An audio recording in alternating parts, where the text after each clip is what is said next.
Salam əziz şagirdlər. Bugün isə üçbucaqlara aid olan digər maraqlı sualın izahına baxaq.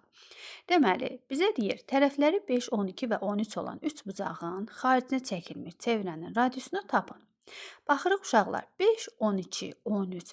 Bunlar necə ədədlərdir? Biz demişik ki, baxanda bilirəm də mən. Məsələn, Pifaqor ədədləridir bunlar. Hardan bildim? Deməli 5 ilə, baxın sizə bir dənə qayda deyəcəm uşaqlar. Baxan kimi soruşa bilərsiniz, müəllimə, yaxşı siz bunu hardan tapdınız ki, hardan bildiniz ki, bu düzbucaqlı üçbucaqdır? Baxın uşaqlar, bunu hardan bilirik biz? Tərəfi bilirik ki, düzbucaqlı üçbucaqda katetləri verib. Bu da hipotenuzdur da. Hipotenuz nəyə bərabərdir? Hipotenuzun kvadratı bərabərdir katetlərin cəminə. Və biz bunun düzbucaqlı üçbucağı olmayan oradan bilirik ki, baxın 5-in kvadratı üstə gəl. 12-nin kvadratı nəyə bərabərdir? 5-in kvadratı 25, 12-nin kvadratı 144. 25 ilə 144-ü toplayanda 169 eləyir. 169 da nəyin kvadratıdır? 13-ün kvadratıdır. Gördünüzmü? Baxın, bu düsturu tətbiq eləyərək mən tapdım ki, bu üçbucaq düzbucaqlı üçbucaqdır. Yəqin ki, hər birinizə aydın oldu. Sonra nə edirik uşaqlar? Verilən tərəfləri yerinə yazırıq və onun xaricinə çəkilmiş çevrənin radiusunu tapırıq. Baxın uşaqlar, AB tərəflərinin əvəzinə yazacağam. Fərqli rənglə göstərəcəm. Bura 5-dirsə, digər katet 12-dirsə, hipotenuzumuz da tapdıq ki, 13. Həm də bizə verib də 13-dür. Baxan kimi də görürəm ki, bu necə ədədlərdir? Pifaqor ədədlərdir. Bax, Pifaqor ədədlərinin bir qaydası var. Məsələn, 3K, 4K, 5K şəklində. Baxın, K-nın yerinə hər hansı bir ədəd qoyuram. 6, 8, 10.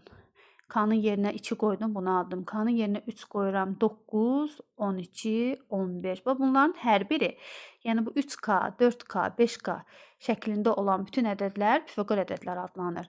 Yəni misil arta-arta, məsələn 1 qoydum, 3, 4, 5-dir. 2 qoyuram, 6, 8, 10-dur. Yəni K-nın yerinə 3 qoyuram, 9, 12, 15 və yaxud da 4 qoysam olacaq 12, 16, 20. Yəni həqiqətən də bunlar necə ədədlərdir? Pifaqor ədədlərdir və düzbucaqlı üçbucağa aid olan ədədlərdir.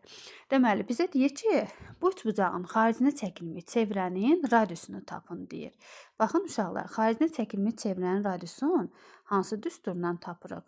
Gəlin onu yazaq. Əvvəlcə xaricinə bir dənə səliqəli çəkim. Xaricinə çevrə çəkilibsə, uşaqlar, bu əslində toxunmalıdır. Mən biraz səliqəsiz çəkdim, üzrlü sayın. Yəni, burada toxunmalıdır. Bu radiusdur. Xaricinə çəkilmiş çevrənin radiusu nəyə bərabər olur uşaqlar? Deməli, hipotenuzun yarısına. Deməli, bizim cavabımız nə olacaq? Hipotenuzumuzu verib 13. 13-ü də 2-yə böləndə eləyir 6,5. Deməli, cavabımız C bəndidir. Bildiniz uşaqlar, yəqin ki, hər birinizə aydın oldu. Burada nəyi tapdıq? Əvvəlcə tapdıq ki, bu üçbucaq hansı üçbucaqdandır? Düzbucaqlı üçbucaqdır, yoxsa bərabər yanlı, bərabər tərəfli və yaxud da ixtiyari üçbucaqdır? Yəni Pifaqor ədədlərə əsasən tapdıq ki, bu düzbucaqlı üçbucaqdır və düzbucaqlı üçbucağın da xaricinə çəkilmiş çevrənin radiusu onun hipotenuzunun yarısına bərabərdir. Bu qədər uşaqlar. Hələlik.